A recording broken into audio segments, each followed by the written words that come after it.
some point he's going to have to accept something. You know, he hasn't accepted. You remember right in the Oval Office not so long ago, I said, you don't have the cards. We have been holding back one of the largest armies on Earth. We are holding a front line that stretches thousands of kilometers.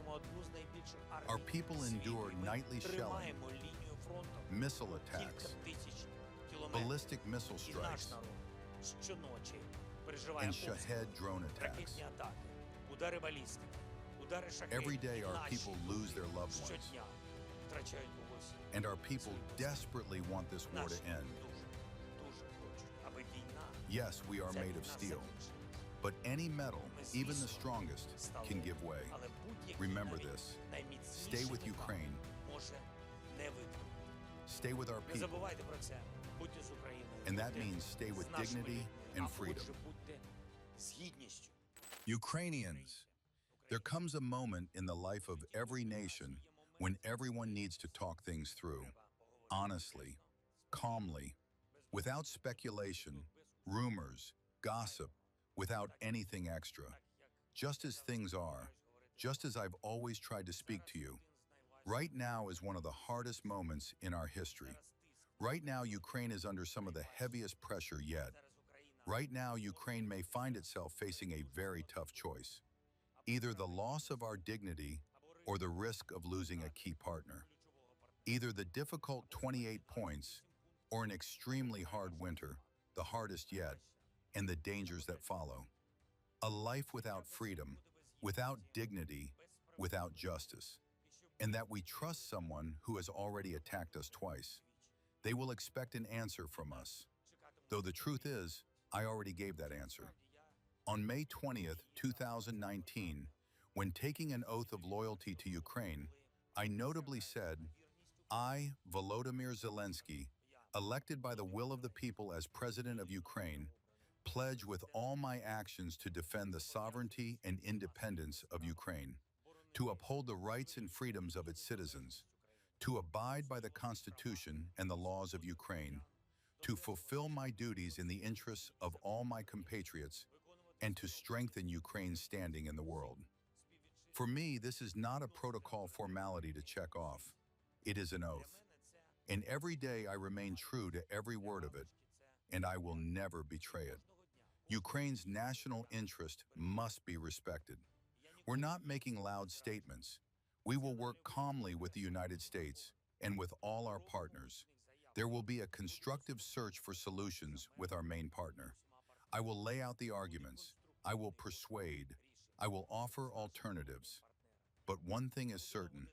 We will not give the enemy reasons to claim that Ukraine doesn't want peace, that it is sabotaging the process, and that it is Ukraine that is not ready for diplomacy. That will not happen. Ukraine will work fast.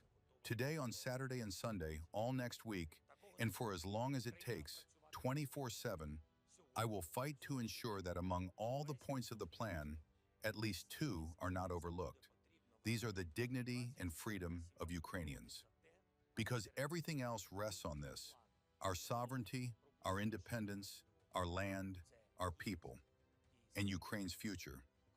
We will and must do everything so that, as a result, the war ends.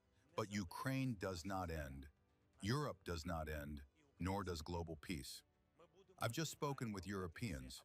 We count on our European friends who fully understand that Russia is not somewhere far away. It's right next to the EU's borders. That Ukraine today is the only shield separating our room. Uncomfortable European life exists today only because Ukraine shields it from Putin's plans. We remember that Europe stood with us, and we believe Europe will continue to stand with us. Ukraine must not experience another déjà vu of February 24th, when we felt alone, when no one could stop Russia except our heroic people, who stood like a wall against Putin's army. And of course, it was nice to hear the world say, Ukrainians are incredible. God, how Ukrainians fight, how Ukrainians stand, what titans they are. And it's true, absolutely true. But Europe and the whole world must also understand another truth. Ukrainians are, first of all, human beings. For almost 4 years of full-scale invasion, we have been holding back one of the largest armies on Earth. We are holding a front line that stretches thousands of kilometers. Our people endure nightly shelling, missile attacks, ballistic missile strikes, and Shahed drone attacks. Every day our people lose their loved ones, and our people desperately want this war to end. Yes, we are made of steel, but any metal, even the strongest, can give way. Remember this. Stay with Ukraine. Stay with our people. And that means stay with dignity and freedom.